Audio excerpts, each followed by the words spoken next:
Squad. Thanks for joining me again on this awesome Wednesday.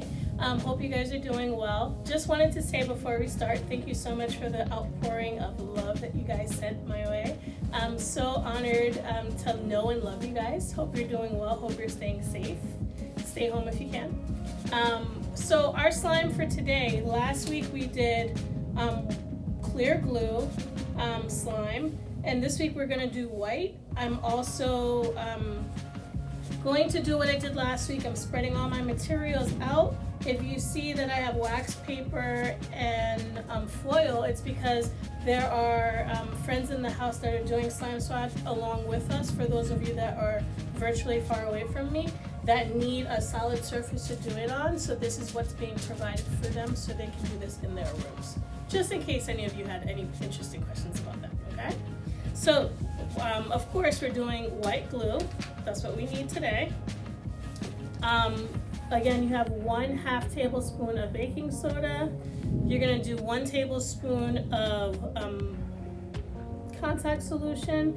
I have my spoon here ready to go. I'm gonna use everything as I go, so I'm not necessarily overusing materials, but I have everything here.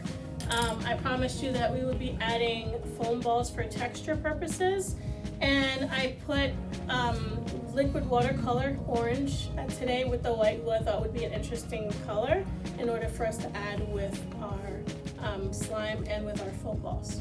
You guys ready? Let's do this. We have our white glue in our container. I don't put a lot of glue in there to have an overflow of things happening with it. But again, I'm using 1/2 tablespoon of baking soda. It's already pre-measured, so I'm just gonna pour the whole bag. Get all of that out. And again, last week we did clear glue. It's so much easier to see the baking soda. In this, you're basically mixing it up until it dissolves, that you don't necessarily see it, because in me mixing it, I see little grains of baking soda, but you're mixing it like you're making a cake. Whatever gets you flowing, if you have to listen to music to do this, make it happen. So I'm mixing. I don't see that I see any grains of baking soda. And so I'm going to stop my mixing. Again, I told you I'd be using the same materials for the next, so don't be scared if you have a little glue on your spoon. You just gotta make it flow, okay? So I'm taking 1 tablespoon of contact solution. I'm pouring it in here, and I'm mixing it. And I'm mixing it in order for it to activate. That's the whole purpose of contact solution. And I think something I should have mentioned last week was, you know you're using the right contact solution when you have boric acid in it. If it doesn't have boric acid, it's not going to work, meaning it's not going to activate. I know that looking at this glue, I might have to not necessarily go back with my spoon, but just freehand pour and get it to the consistency of slime that I need in order for it to work. I see that this is different because it's hanging on to my spoon, and I know it's almost there. And remember, you're testing with your index finger. You get in there, and if it could bounce, which mine honestly can, I can take it out of the container and start playing with it. For those of you that have done slime squad with me in the playroom, you know that I'm all for putting your fingers in the contact solution and then going in and getting the slime, so it doesn't stick to your fingers. You gotta be proactive. You gotta show the slime who's boss. Do not be scared to do this, because you can conquer your fears of touching icky, awesome things such as slime. And you see it's already sticking to me. The slime loves you. There's no purpose of being scared.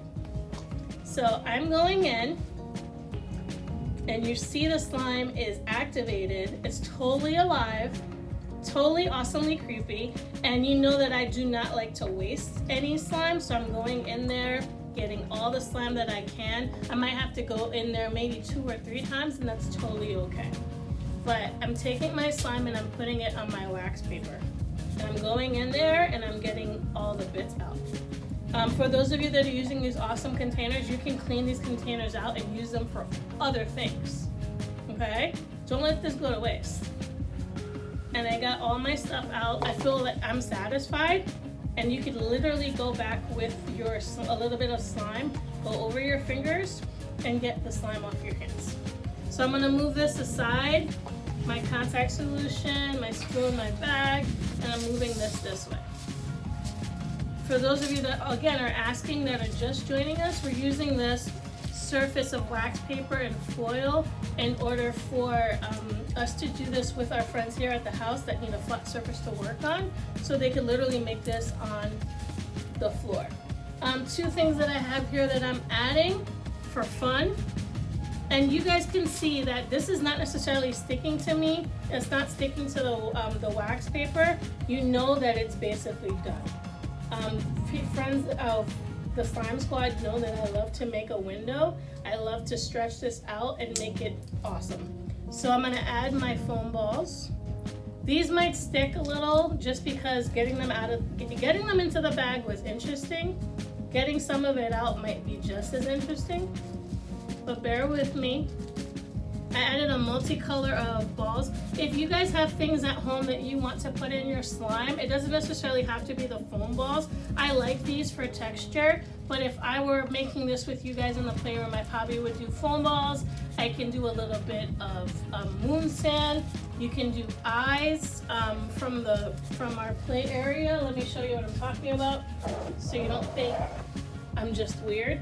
Halloween I made witch's brew slime and I put eyeballs in there, but they were all colored, so they looked really extra creepy. Some of them glowed in the dark. It made my day. So be interesting and creative with your slime. If you want to add different things to make this work, just be okay with what you add, that you won't be upset that it's in the slime. Okay? So I got all my foam balls out that I need. If you want to continue to add more, I have a lot in here still, but I'm not really worried because basically what I wanted to do was get the texture of the balls in the slime, and I wanted it to be colorful. I'm adding the liquid color of orange today because I really like the color on white glue. It looks amazing. A lot of you guys got me into that. I was never for it, but Slime Squad, you guys got creative and made different types of slime over the years, and I really loved playing with it. And you can see the foam balls in here, making a window, having it stretch. It's just awesome. And for those of you that are in quarantine with us, of course, this is really good for stress. If you really have anxiety and you're going through some stuff, this is awesome stuff to have. Parents, if your kids are just driving you nuts, this is great to have. Kids, if you just want to have fun or you're really worried about a lot of other things, this is really fun to play with. So dive into slime. It's a really great way of releasing stress. Okay? I'm going to add my liquid watercolor. Again, a lot of you in Slime Squad are really risk takers. You like to pour the whole bag or a cup of the liquid watercolor on a regular basis. Do you, boo? Do not be scared of adding this and being like, oh, this is too dark. You can't really mess up on slime. Like, I'm adding this. I like the way this is looking. But literally, if I wanted, you could add the whole bag. And know that when you wash your hands from the liquid watercolor, it might not come out the first time in one wash, and that is okay. For those of you that remembered what I said to you last week, you're basically kneading it as if you're making bread or a pastry, and you're folding it in. And some of you can already see the icky, disgusting color of the orange in the slime, and I love it. This is what I call having fun. Parents, if you have flat surfaces at home and you don't want your kids to ruin it, the wax paper and foil is actually a really great idea for you as well, so take that advice. I'm gonna lift it up and show you how far this has gone and how beautiful the actual color of orange is. And it goes with all my beads, my foam balls that I have going on in here, and I love it. And you can incorporate more color because I see a lot of white in here. For some of you, that's unacceptable. You need it to be fully the color that you want it to be. Don't be afraid to go into the wax paper or the flat surface that you have the color and pick it up, because it's only going to get better if you get that color that's on your flat surface. Okay, so the slime is the best way to pick it up. And this is just really fun to play with. Texture wise, again, you guys want to keep your slime for a long time. Keep it in a concealed container or a bag. Every time after you finish playing with it, make sure that you're making sure that your slime is in those places. Because if they're not, it's just going to dry out and it's not going to do the stuff that you're going to make, that you want to play and make with later on. Again, if you guys have any questions or if you guys have any comments, please leave that in the comment section. It'll get to me no matter what. Hope you guys have a really great day. Thank you so much for joining me for Slime Squad. Bye.